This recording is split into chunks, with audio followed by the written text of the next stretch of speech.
1 minute. 1 minute, Okay. I'm doing it. Okay. Oh, Sashini record, okay.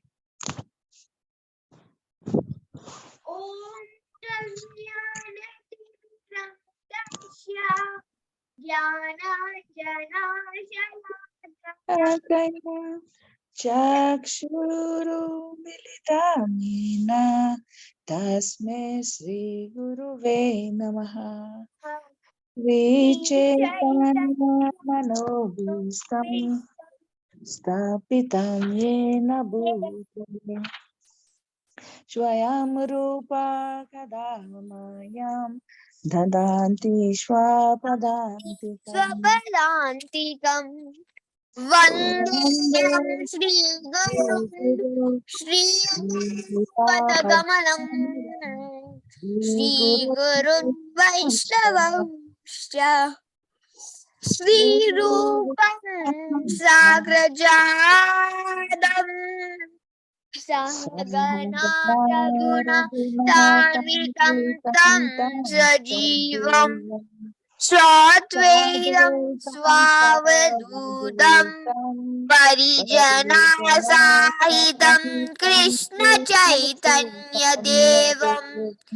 Shri Radha Krishna पादान् सहगना Lalita Shri विशाखान्वितंश्च हे कृष्ण करुणा सिन्धो दीनबन्धो जगत्पते गोपीश गोपिका कान्त राधा कान्ता नमोऽस्तुते तप्तकाञ्चन गौराङ्गी राधे वृन्दावनेश्वरी वृषभानुसुते देवी प्रणमामि हरिप्रिये पाञ्चकल्पतरुभ्यश्च कृपा सिन्धुभ्येव च पतितानं पावनेभ्यो वैष्णवेभ्यो नमो नमः जय श्री कृष्ण चैतन्य प्रभु नित्यानंद श्री अद्वैत गदाधर श्रीवासादि गौरभक्तवृंद हरे Krishna Hare Krishna, Krishna Krishna Krishna Hare Hare Hare Hare, Hare Hare Rama, Hare Hare Ram Rama, Ram Rama Ram Rama, Hare Hare Hare Hare. Hare Krishna Hare Krishna, Sachin, thank you very much. Sachin, then we can start.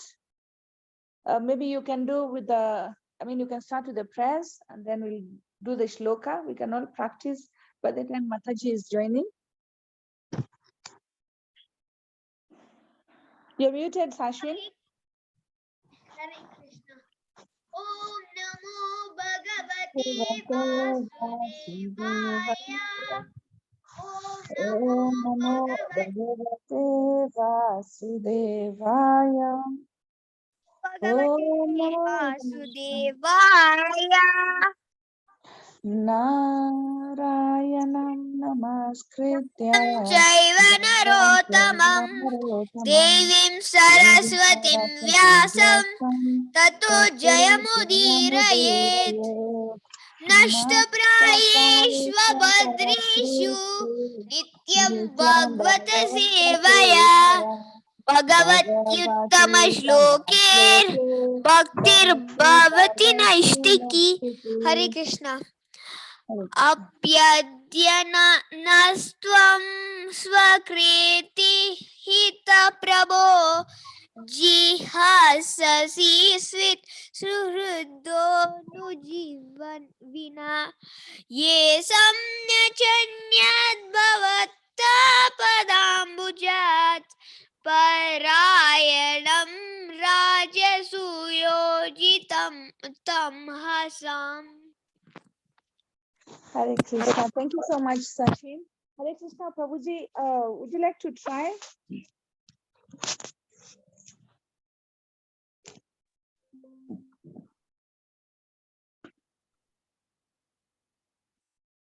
We can't hear you, Prabhuji. Pranam Mataji, let me try. Yes.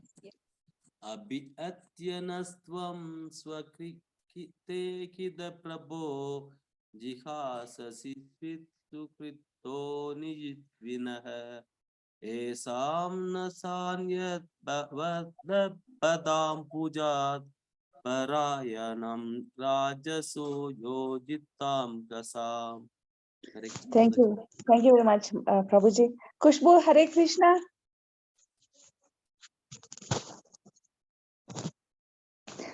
Probably she doesn't have. Hare Krishna, Pitamuli Prabhu. Hare Krishna Mataji.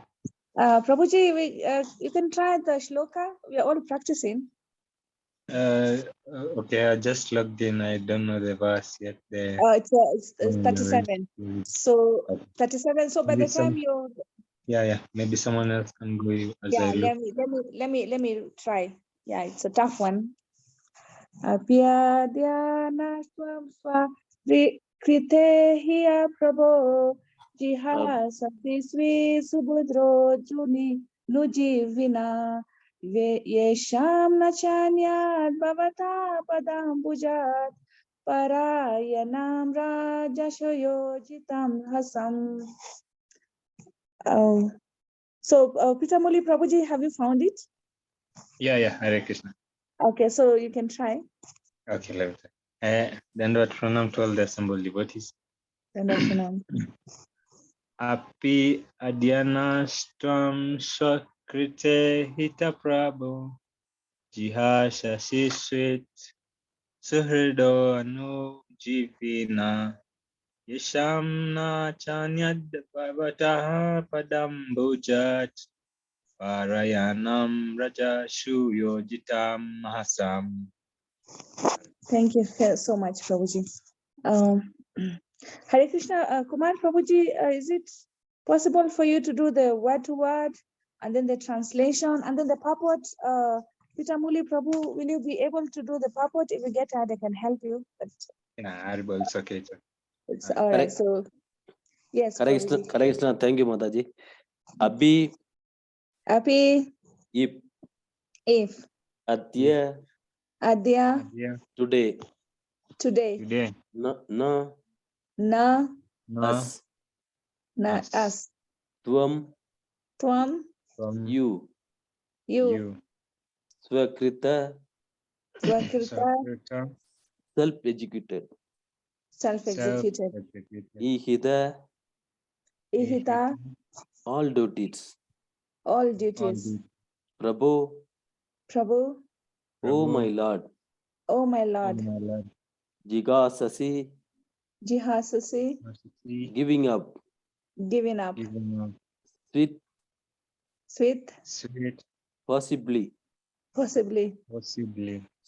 Sukradaha,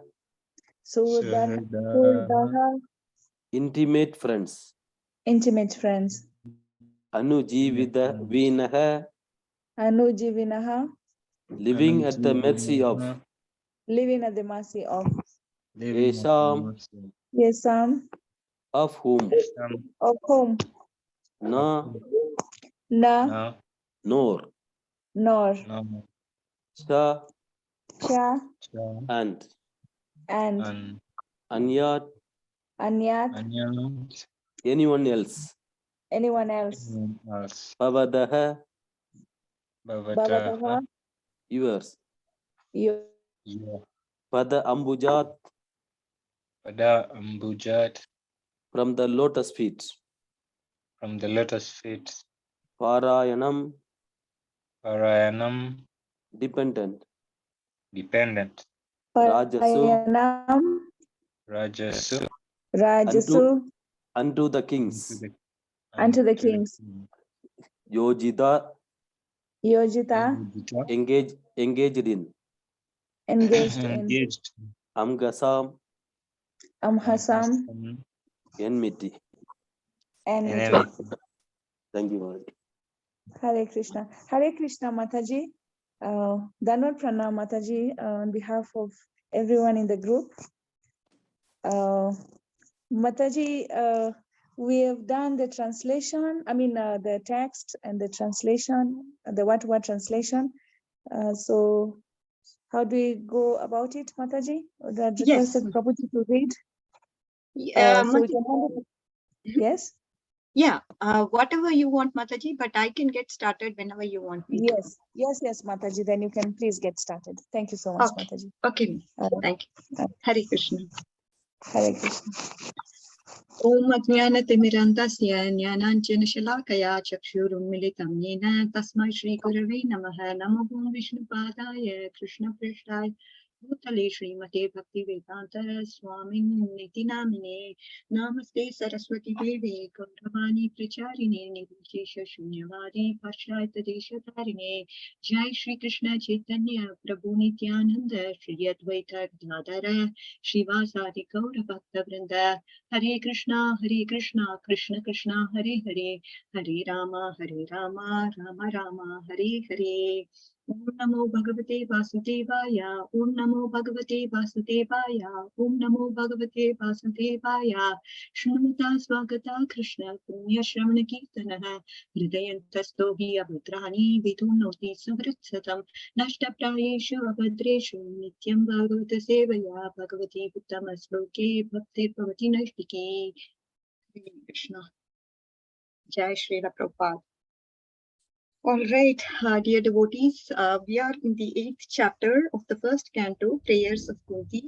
Very, very nice prayers that Kunti Maharani has sung for all of us to kind of understand her mood and path so that we may also follow in her footsteps.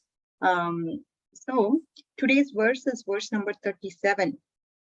But before that, so what we are seeing as a theme in this particular Kunti Maharani's prayers is that from 32 to 36, it talks about the opinions on the Lord's birth. And so what is the purpose of Lord's descent, right? So the 32nd verse talks about to glorify the pious kings to please Yadu. I'm just going to the purport here, 1 minute.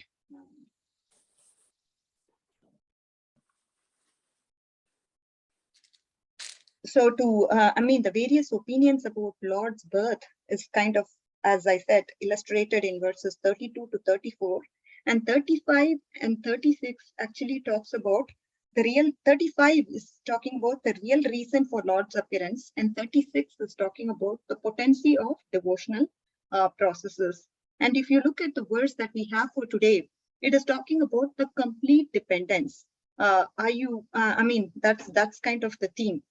So as you can see, I'll just once again state the theme because this has to go into our minds and our hearts so that we'll be able to understand in what mood Kunti Maharani is actually talking when it comes to verse number 37. Verse number 37 is complete dependence on the Lord.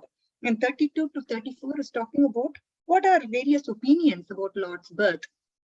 And then 35 talks about the real reason for Lord's appearance. 36, it talks about the potency of devotional process. So now, if you look at verse number 32, it is actually saying, oh, you know what? Why the Lord is born? To glorify the pious kings like Yudhishthira Maharaj, Lord was born. And to please dear King Yadu, dear devotee King Yadu. And then 33rd verse is saying, he actually came to answer the prayers of Vasudeva and Devaki for the welfare of the whole world and to kill the Asuras. This is the reason why he has come. And 34, you would have probably seen, in response to Brahma's prayers to relieve the overburdened earth, he has come here. And then 35 is talking about the point to say, what is the real reason for Lord's appearance? It's saying to regenerate the process of Shravanam, Smaranam, Archanam, and so on to the conditioned souls so that they may be free from the pangs of suffering caused by the actions, caused by material desires, caused by ignorance. So again, a very important point to note here is that we are all attacked by the avidya potency, right? And that is why we are falsely identifying with our body and with our mind. And hence to come out of that avidya, because that is the root of all problems. Why we are seeing duality in this world is because of this avidya potency of the Lord, and which is what we have to come out of. And if you look at Bhakti Rasamrita Sindhu, where we are talking about avidya being one of the cause, and how avidya can be removed only through the process of devotional service. Avidya can also be the root of all problems, can be removed, and that is why Krishna has personally come, because to do the 9 limbs or to do the 64 limbs is the Swarup Shakti of the Lord, right? It is the internal potency of the Lord, and that is non-different from the Lord, right? And hence, he is actually helping us to come out of it. Oh yeah, you're all conditioned now. You're all looking at yourselves as if your body, when in fact you are the servant of the servant of the servant of the Lord. But you don't have this mindset. So I'm personally coming here so that you can personally relish pastimes with me, and you'll be able to understand the glories of bhakti. This is the reason for my appearance. And then he's saying, so again, if you look at it from that perspective, avidya is destroyed, and the destruction of suffering, which is caused due to avidya, is obviously, it's just a byproduct, right? I mean, if avidya itself is taken care of, we can very well say that the devotional suffering that can be easily removed by bhakti. The actual result of hearing about you is seeing your lotus feet, because the Vaishnavas themselves, they relate to the lotus feet of the Lord, right? And that is where they start. When we have the darshan of the Lordships, we actually start looking at the lotus feet of the Lord, and then gradually go upwards. This is how a devotee actually makes his way up to his face. And then 30, so this is 35, where the real reason for Lord's appearance is being spoken about. And 36th verse is actually talking about the potency of the devotional process. What it says, those who continuously hear, chant, and repeat your transcendental activities, or who take pleasure in others doing so, certainly see your lotus feet without delay, which alone can stop the repetition of birth and death. You're all settling for small happiness in this material world, isn't it? Yeah, if you go to a big bungalow, see the opulence of the big bungalow, we are carried away by it, we enjoy, and we think this is what is happiness. Just having this opulence is what is happiness. And then somebody at the impersonal stage thinks, oh, Brahman is happiness. But a devotee knows what is real happiness. That happiness is to attain the lotus feet of the Lord. And not just attain, but be of service to the Lord in one of the rasas. This is what gives a devotee maximum happiness. And this happiness is not comparable. It just can't be compared with any insignificant happiness that we have in this material world, or it cannot be even when you come to the stage of bhava, you understand, oh, this moksha lagatakrit, this liberation, the happiness that I get from liberation, it's nothing at all in front of the happiness that I get that by serving the Lordships. The happiness that I get there is certainly, that is the best happiness a person can receive. So this is the point, dear devotees. The potency of the devotional service will be understood only by a devotee. The others, they lack sukruti to actually understand the fact that, oh my God, this happiness is what is the best happiness, because they definitely cannot even appreciate or imagine what kind of happiness we are talking about. Okay. Now, as I said, this is a very, very beautiful verse, complete dependence. This is the theme for today's topic. And here it says, again, Kunti is asking for more association from Lordships. If you look at her vow, this is what she wants. She wants more association. He was about to leave Dwaraka and he was about to go. And Kunti Maharani is giving her prayers to kind of wanting to have this association even more, because it's not enough for her. She wants more association from the Lord. And she's saying, are you leaving us? When all the kings are at enmity with us, we have no one else to protect us. See, Krishna might say, oh, Bhishma and Arjuna are so powerful. What are you talking about? Nobody is there to protect us. What are you saying? The king is Dharma personified, and the Yadavas are your friends. You have no worries. So, obviously, she's now going to tell, we are completely dependent on you. The power that we have is because of your mercy. This is the theme we are going to see in today's verse. So definitely it's a must hear verse, because at the end of the day, what is it that we are hankering for is something that can be learned in this verse. So dear devotees, I would appreciate if all of you can pay close attention to your ears and listen to this Krishna Katha. So we all, myself including, we all can get together absorbed in the Krishna Katha. So let's get started with our today's verse. So if you look at Pandavas, they were the most fortunate people, because without good luck, they were completely and entirely dependent on the mercy of the Lord. On the contrast, we have to always see on the contrast, because otherwise we'll not be able to understand the glory of devotional service. So what is it as a comparison to the material world? In the material world, to be actually dependent on the mercy of someone else is the utmost sign of misfortune. Okay? But again, if you look at the transcendental relationship that we have with the Lord, it is the most fortunate, where we are completely dependent on Him. The material disease is due to thinking of us becoming independent of everything, right? The cruel material nature, however, does not allow us to become independent. But we have the false attempt to actually become independent of the stringent laws of material nature by, say, for example, advancement with material knowledge. The whole world is actually moving in the path of becoming falsely independent of the laws of nature. Beginning from Ravana, what did he want to do? He wanted to prepare direct staircase to the planets of heaven. We cannot overcome the laws of material nature.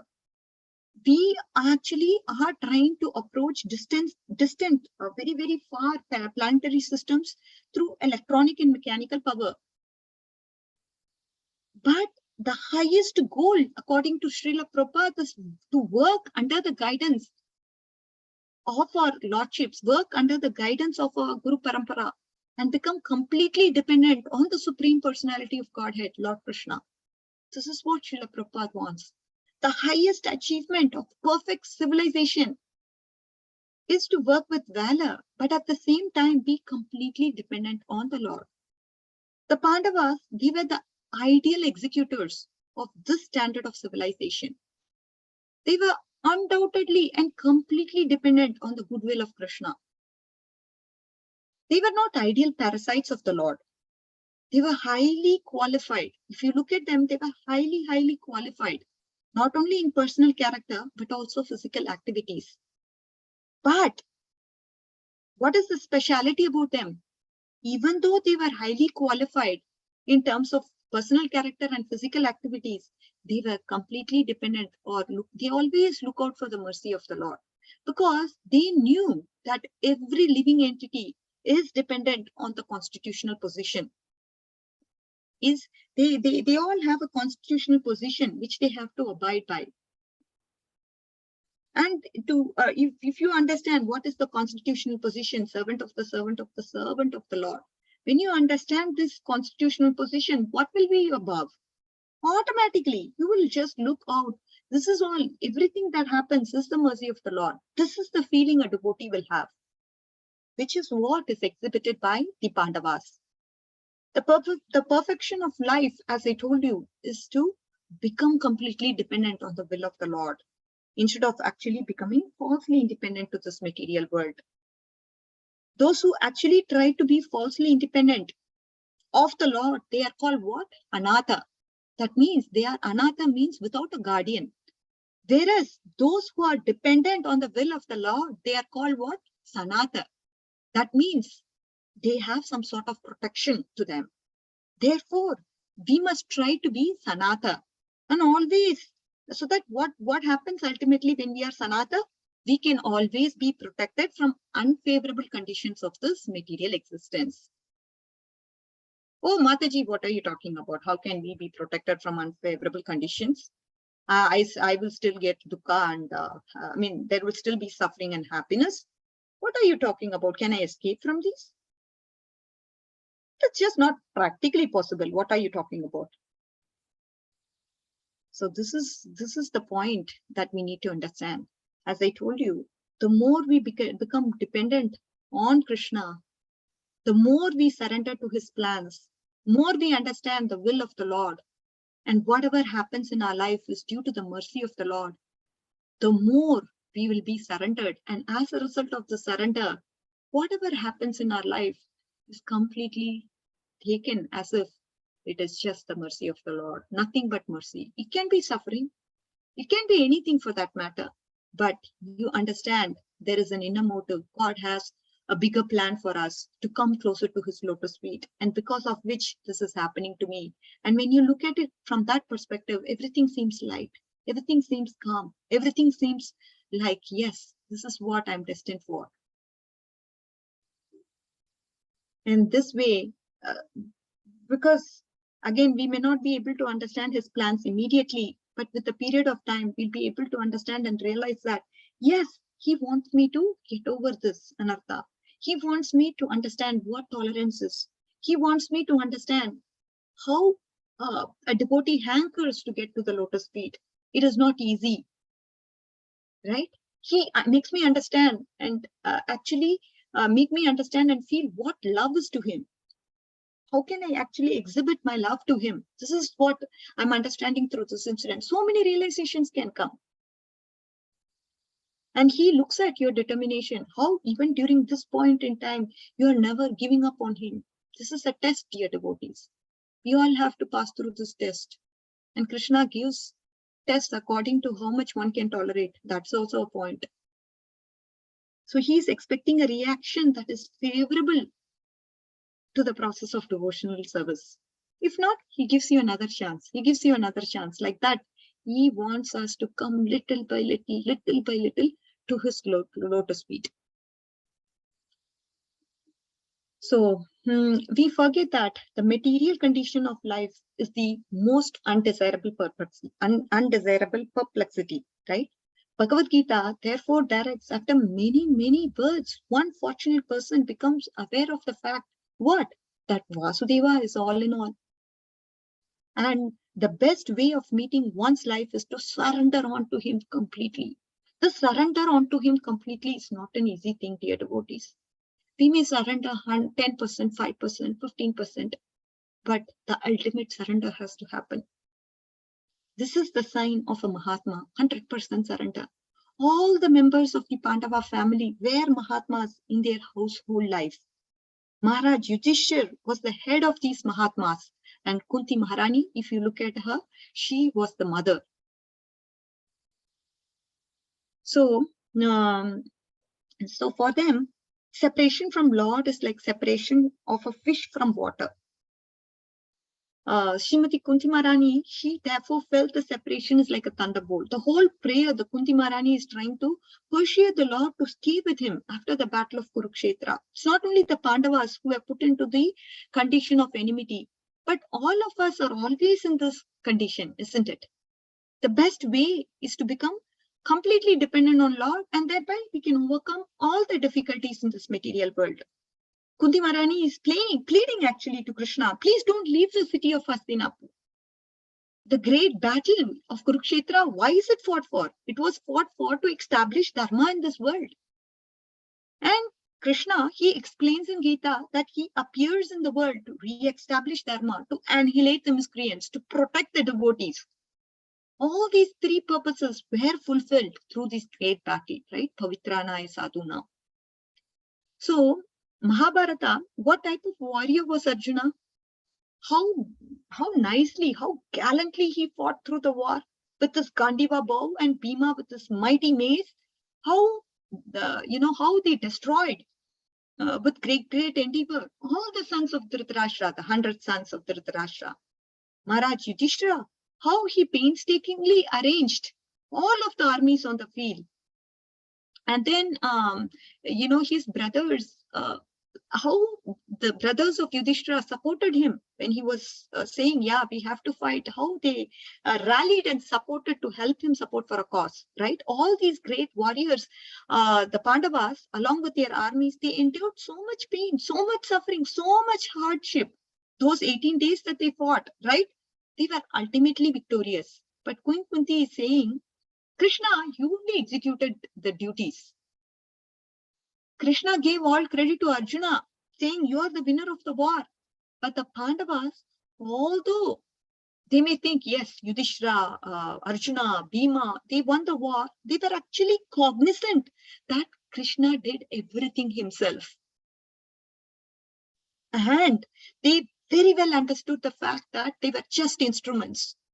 And Krishna is the doer. Prakrite kriyamanani. That verse says, Krishna says, I am directing the material nature. Therefore, everything material, everything spiritual, when it comes to material or spiritual things, it's ultimately done by Krishna. He's the sanctioning doer. Krishna is the cause of all causes. And a very, very important point I want to reiterate is that they did not consider these Pandavas, even though the war happened and they won the war. It is very difficult to actually see, this may be said in various forums, but to actually realize it into our hearts that you are not the doer, something that we have to pray and hanker for. As I told you, with the doership mentality actually comes the enjoying mentality. We want to be enjoyers because we think we are doers, we are devotees. This is a problem with us. We think we are doing the act. No, it is Krishna who's the doer. It is the material nature who's doing it. We are just, even in Bhagavad Gita, if you look at it from that perspective, we are just desiring doers. And everything else is ultimately done by material nature with the sanction of Lord Krishna. So it is definitely not a good idea. We have to give up this mentality that we are doers. I'm reiterating it because it's kind of stuck. This mentality is stuck even in me. Hence, I'm just instructing to myself that this mentality has to go away. Very subtly, this can be seen. Yes, I did it. No, you did not do it. When we get this vow that I'm just an instrument in the service of Lord Krishna, that is the best. So let's all hanker for this. If there's just this one teaching that can be taken to the heart, then this would be it. And when we understand, okay, we are instruments, the vow automatically comes that we are completely dependent on Lord because we are not the doers. This aspect of dependence naturally will come to us when we understand we are not the doers. Krishna is the cause of all causes. One who understands this is Mahatma. And Srila Prabhupada is reiterating here that Mahatmas, they take credit for nothing. Even though they did more than, see, if you look at Pandavas, they did more than anybody could have ever done. They conquered the whole world. They re-established Dharma for the whole planet. But they gave off the credit to Krishna. And if you look at mother, what about a mother? A mother is always very proud of children's success. Every mother, she likes to boast what her children has done. But here, Kunti is saying that my children have not done nothing. They won the battle of Kurukshetra. They conquered Drona. They conquered Bhishma. They established Dharma. But actually, they have done nothing. Krishna did everything. What is she saying? How can she say Krishna did everything? What is she actually saying? She's saying that Krishna has bestowed power through my children to do such wonderful thing. So Krishna, due to him only, they have the power. But with us, as a contrast, what happens in this material world? Due to pride, due to bodily identification, we are not able to identify that the powers that Krishna has given bestowed upon us. Krishna is the cause of all causes. We forget that fact. And therefore, Kunti is saying, we are depending on your mercy, Krishna. Srila Prabhupada, he says, it is a humiliating experience to actually be dependent on someone in the material world. If you look at Varnashrama, the only people who are dependent on only people who are actually dependent on anyone is the Sudras. Brahmins, if you look at them, they don't have to answer anyone in this world. They live simply. They live very simply. They accept poverty, they preach, and whatever comes to their own accord, they accept. And this is a very important, subtle point that you need to understand, dear devotees. because of this not being dependent on anyone for any favors, they can actually preach the truth. So what happens as soon as when someone becomes dependent on somebody else, then we cannot preach, right? You must speak according to what the other person wants to hear when you become dependent on someone. So in this material world, people consider it very, very demeaning to actually be dependent on another person. It is egoistic condition to wanting to be independent. Ultimately, the nature, material nature, from our very constitutional, I mean, sorry, not the material nature, it is our nature to actually become, to be situated in the platform of dasanu, dasanu, das. We are part and parcels of Krishna. He is Abhignya, he is Swarat, he is independent. So, what does it mean he is independent? He can do anything to anyone, and there is no law to check on him because Krishna has inconceivable powers. What is it that Krishna cannot do? He is independent in the true sense. He can do anything, any time. This is what is being independent. We are dependent on material laws. We are dependent on limitations of our body. If we were independent, we would not die. We would not grow old. The body will actually remain glowing, glittering, remaining young forever. But we are depending on the power of time to avoid all these wrinkles and everything in our face. So many of us, we may want to travel to India. Right now, Kartik season is coming and we may want to go to Dhams. We may want to travel. So again, we are dependent on trains, airplanes, and things like that. That means we are dependent on something. If we are independent, what would be the case? Yes, I want to go to Jagannath Puri, and right there you'll be in Jagannath Puri, not just in your consciousness, but physically in the Dham. This is what is you'll be able to immediately fulfill your desires. Krishna, he can do all his desires are just fulfilled. Just the thought of him desiring for something, it will just happen. Krishna wants, he can put 16,100 and beautiful palaces in the small island of Dwaraka. Immediately it's done. Krishna wants to give Maharaj Yudhishthira billions of servants, millions of servants. Yes, Yudhishthira Maharaj can have more bodyguards than the entire population of earth today. Yes, it is possible because Krishna desires. Krishna can do anything, anytime, and he is Swarat. If Krishna wants to manifest Mahavishnu form, he becomes Mahavishnu. And all the planets emanate from Mahavishnu, right? I mean, from the bodily force of him. When he decides, I want to destroy the cosmic manifestation, he just inhales and everything is destroyed. This is Krishna. Krishna he can place the whole universe within his mouth and show Mother Yashoda, and then close his mouth and appear as if he's a helpless child. So we are all part and parcels of this creation, dear devotees. We are all completely dependent on Krishna, and our independence is perfectly situated. When, see, this is a very, very important point if you can take it to your heart, dear devotees. So we are all eternally dependent on Krishna, and our independence is perfectly situated when we independently choose to be completely dependent on Krishna. But when we misuse our independence and we try to become the controllers, trying to imitate Krishna and not accept the position of being controlled, then all the miseries, and illusions of material life, so as to speak, will follow a wrong choice. So what is our ultimate purpose in life? To free, again, to serve Lord Krishna. But we have to eventually be freed from the samsara, right? Birth, death, old age, and disease. So free will means to free ourselves from this samsara that we are bound to. So using the free will means you're using it to free yourself from the samsara that we are bound to. I thought that was a very important learning for us. So this jiva, if you look at it, he is a tatastha shakti of the Lord. This means we have independence to decide whether we actually want to be controlled by this material energy, or we would like to be controlled by the spiritual energy. In any case, we have the independence whether to choose Maya or Krishna. And as I told you, an intelligent person who understands the Shastras will take the right decision to actually choose a path that would actually free ourselves from this birth, death, old age, and disease, which means to depend on Krishna over depending on Maya. So here we find Kunti Maharani, we find Maharaj Yudhishthir, Arjun, Nakul, Sakadev.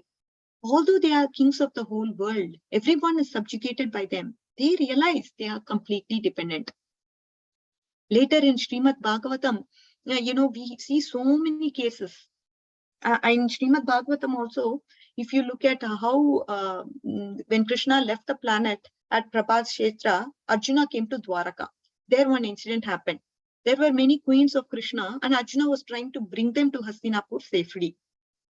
But as he was bringing them, infidel cowherd men, they attacked Arjuna and and Arjuna was conquered by these warriors. Conquered by these cowherd men. He was not able to win. If you look at the position, previously Arjuna, Lord Shiva himself, he had a battle with Lord Shiva himself, and Shiva was so pleased. Oh my God, you are such a capable person. I will give you so many benedictions. And like that, he praised Arjuna. But with these cowherd men, he was completely defeated. This Gandiva Bhav of him did not work. And then Arjuna realized, oh my God, Krishna actually gave me the power. And now Krishna has withdrawn the power. So I am helpless. So if you look at in Krishna consciousness, sometimes Krishna gives devotees tremendous power. He gives the power to control their mind. He gives power to control the senses. He gives power to preach with such intelligence and brilliance that devotees are able to discriminate things and manage things so wonderfully. He gives devotees power to sing beautifully, so that they can actually induce Krishna consciousness in many people to chant and dance. So Krishna gives this power to devotees. Power to preach, power to discriminate things, power to manage things, power to be able to control the mind, control the senses, and power to even sing. Anything and everything in this world is given by Krishna. It is Krishna. When he is pleased with us, he can endow this power to us. But if we become proud, this is the point, dear devotees.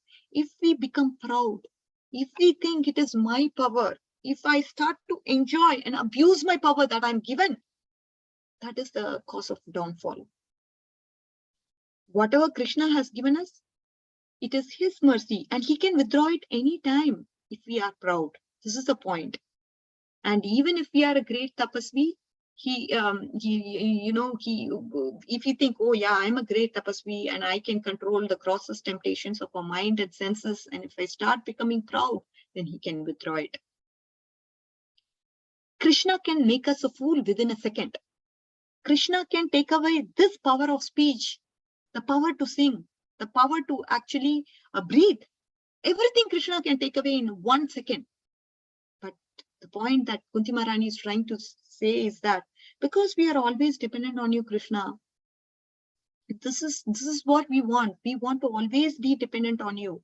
You are the real wealth for us.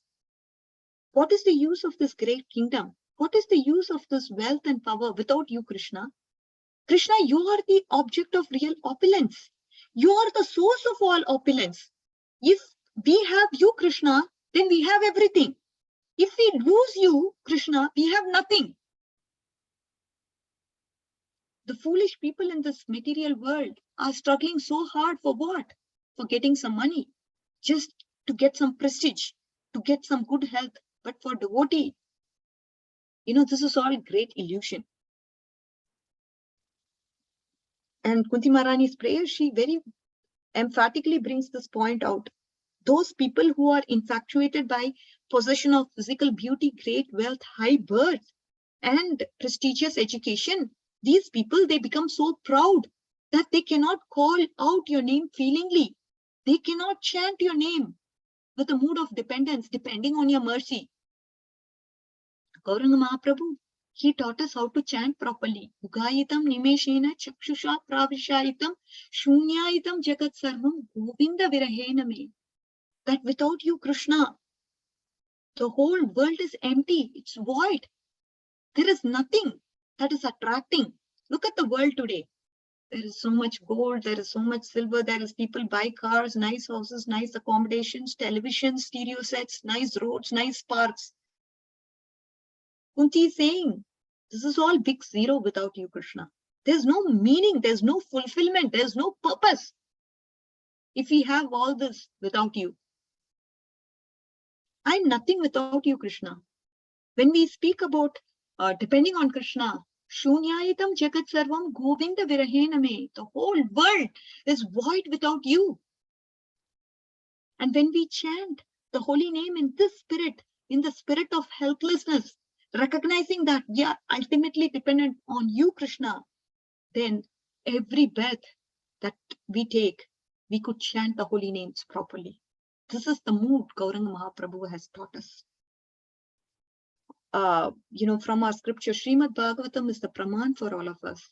It has to be read multiple times to understand the mood that Srila Prabhupada is trying to bring out through by reading Srimad Bhagavatam. There are so many subtle things in Srimad Bhagavatam, and various stories actually help us understand how we actually must deal with life situations when it comes to reality. So when you look at Gajendra's story, we find the quality of devotees such as humility, utterly. So we find the story of people having humility, especially the story from Bhagavatam where Kunti Maharani and Pandavas. We find there's so much humility in them, and there's also the utterness to be totally dependent on the Lord, right? And and if you look at Gajendra, just as a contrast, in Srimad Bhagavatam, he was the king of all elephants. He had beautiful family and he had great power also. But when the crocodile of death bit his teeth into Gajendra and started to pull Gajendra with great power, he actually tried many options. None of them worked. His family did not help. Nothing worked. At the end of the day, he thought to himself that Krishna is the one who can save me. No one else can save me. He understood the fact, I'm yours, Krishna. I have been in this illusion because I was thinking my family, my power, my intelligence could save me. But no, I've been in illusion thinking like this. But now I understand, Krishna, by your mercy, that you are the only one who can save me. Gajendra, like this, Gajendra was offering prayers with full humility and full devotion, full surrender to God. At that time, what did the crocodile do? Crocodile, when Gajendra was offering his prayers, did he just leave like that? No. The crocodile realized, oh, this elephant now, it is doing some prayers. It is going to go back to Godhead. So, you know what I'm going to do? I'm going to keep at his lotus feet. I will not let go of this lotus feet for anything. No, I'm not going to let go of his lotus feet. I'm going to just stick to him. Because if I just hold on to him, he will take me back home to God. Because he's surrendering to Krishna. Sure enough, what happened? Vishnu came. And the first thing he did was he delivered this crocodile. Somehow or the other, we should not let go of the devotees of Krishna. Somehow we should just hold on to them tightly. These great souls, we cannot leave their lotus feet. Whoever is surrendering to the Supreme Personality of Godhead, what are we supposed to do? We are supposed to cling on to them. We are supposed to just hold on to their lotus feet. Again, the point here is that we should not make them bleed.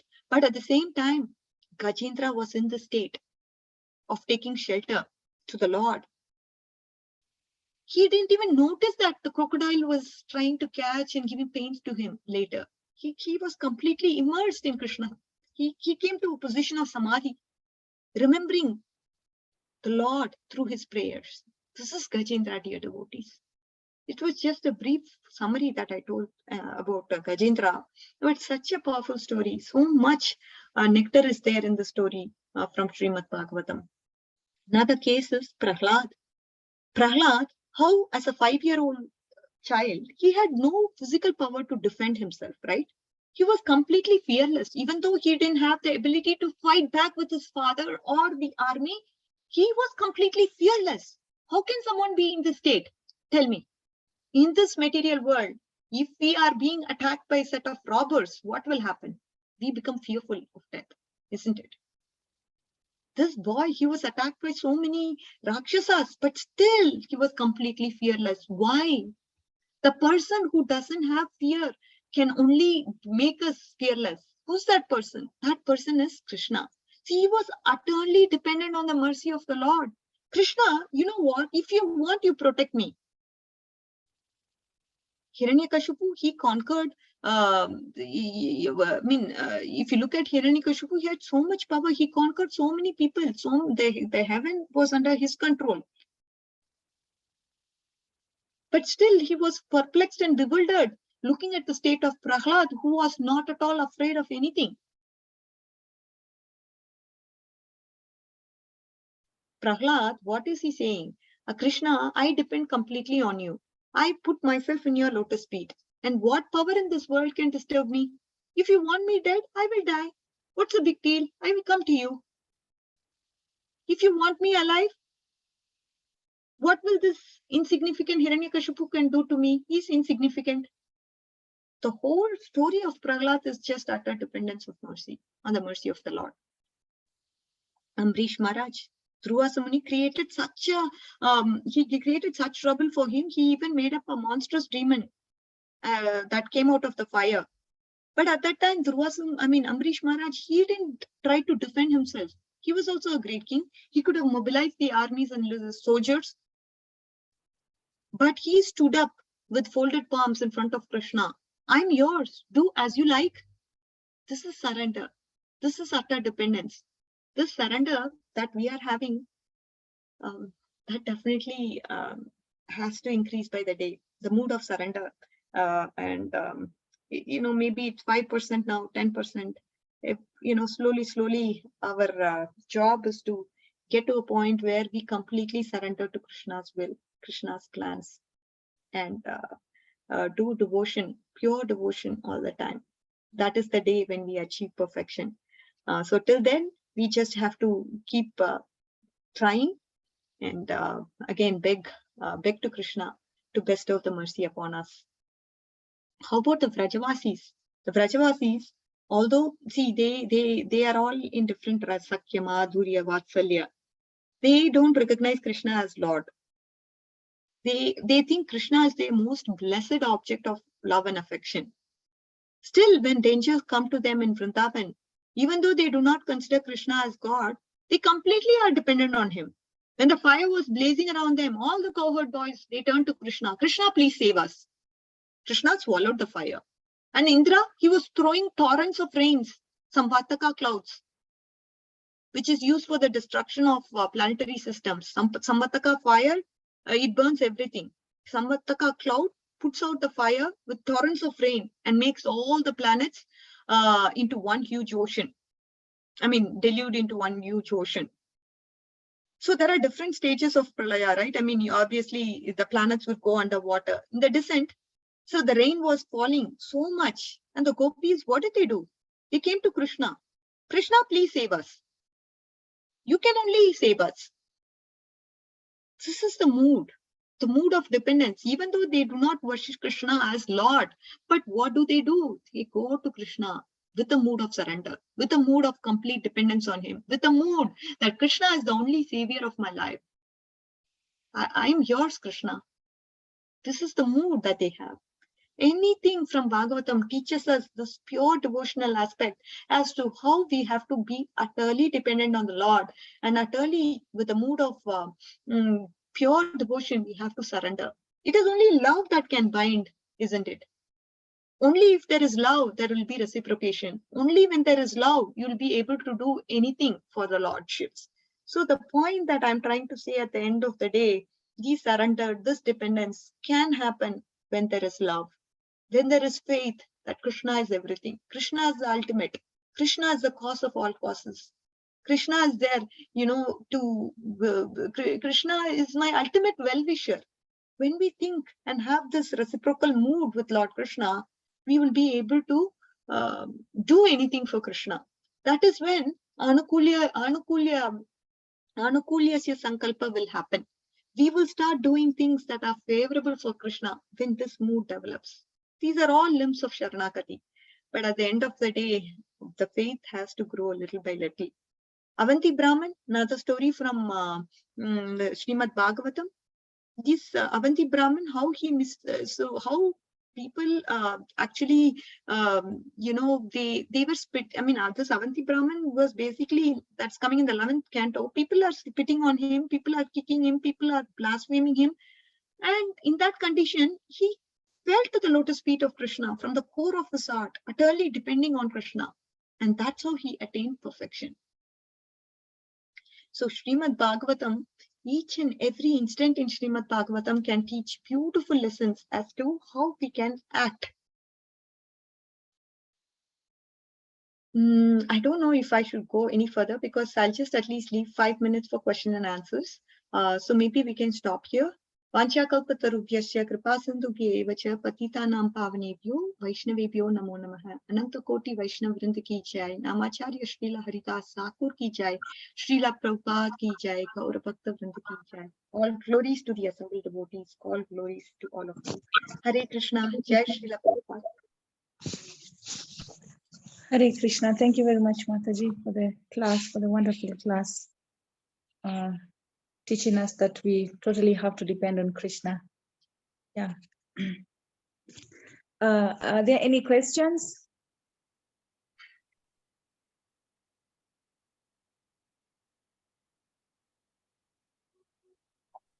Hare Krishna, Mataji, can I ask a question?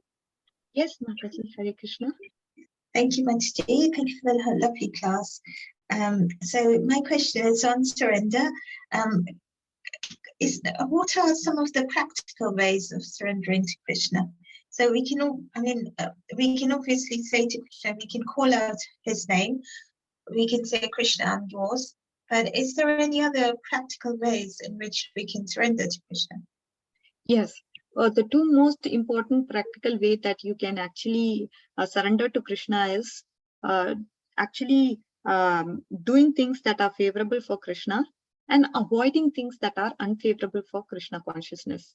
When we start doing these things, these are the two important limbs. When we start practicing these limbs consciously, each and every every situation, when we start to conscious, because Krishna consciousness is using your consciousness, isn't it? So we have to be conscious each and every situation. Am I trying to please Krishna or not please Krishna? If Asat Sangha is there, if I want to indulge in that Asat Sangha, that is not favorable for Krishna consciousness. It is going to corrupt my mind. It is going to corrupt my intelligence. It is going to next day chanting will be interrupted because of the Asat Sangha. So every situation, when we start thinking from that aspect as to if I'm trying to get closer to Krishna by doing this act or trying to get far away from him, is it anukul for Krishna consciousness or is it pratikul for Krishna consciousness? This is something we have to ask ourselves in each and every situation. It's just not a one-time thing. Yes, I do it, but it's just not one time. Every time, how persistently are we following through this is something a devotee has to watch to progress and get closer to his lotus feet. So these are the essential two limbs that I would recommend. Thank you, Mataji. Thank you. Hare Krishna. Hare Krishna.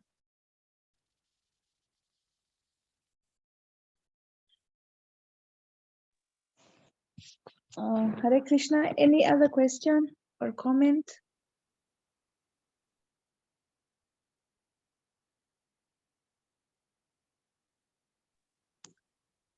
Hare Krishna. Yes, Prabhuji, please ask. Hare Krishna. It's just a comment. It's a wonderful class, Mataji, today about surrender. And I just wanted maybe to share that I've been hearing about surrender mostly for the most part of the day. And actually, there's some quotes we get. There's a quote by Prabhupada on October 8, 1971, on this day in 1971. I just wanted to share, maybe it can inspire some of us. It says that don't be disheartened at any circumstance. Depend on Krishna. After all, this is the kingdom of Maya. She is always peeping to take the opportunity of attacking us. But if we fix up our attention on the lotus feet of Krishna, Maya cannot even touch us. So I thought it was inspiring. Maybe I can share with everyone. And thank you, Mataji. It's a wonderful class and we are really inspired. Haribo. Thank you, Prabhuji, for this wonderful quote. Krishna Surya Sama Maya Hara Antakara. Wherever there is Krishna, there is no Maya. Beautiful, beautiful quote, Prabhuji. Thank you so much for that inspirational quote, sharing that inspirational quote by Prabhupada. Hare Krishna. Thank you so much, Pitamuli Prabhu. Is there any other question or comment? If not, then Mataji, then we can end the session with your permission. Sure, All right. Okay. Pitamuli Prabhuji, would you like to close the session, please? Okay, Haribo. Thank you to Radhika, Kasturi, Mataji for taking time to come and give this class and teaching us on ways of surrender. And surrender doesn't actually mean that one is okay, surrendering or depending on someone in this material world is bad, but surrendering and depending on the Lord is the best thing. So thank you, Mataji, for the class. And I ask all the devotees to unmute and chant Hare Krishna for glorification of Radhika Kasturi. Hare Krishna, Krishna, Hare Hare Krishna, Krishna, Krishna Krishna Krishna, Krishna, Hare Hare Hare, Hare, Hare Hare Rama, Rama, Hare Hare Rama, Rama, Rama Rama Rama, Hare Hare. Vancha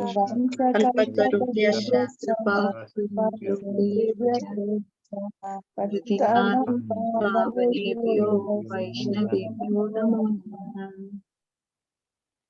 Srila Prabhupada ki jai. Jai. Jai. All glories to the Thank you. assembled devotees. All glories to Srila Prabhupada. Hare Krishna. Hare Krishna. Thank you. Thank you Thank so you. much, Mataji. Thank- Hare Krishna. Thank you, Mataji. Hare Krishna. Hare Krishna. Hare Krishna. Hare Krishna.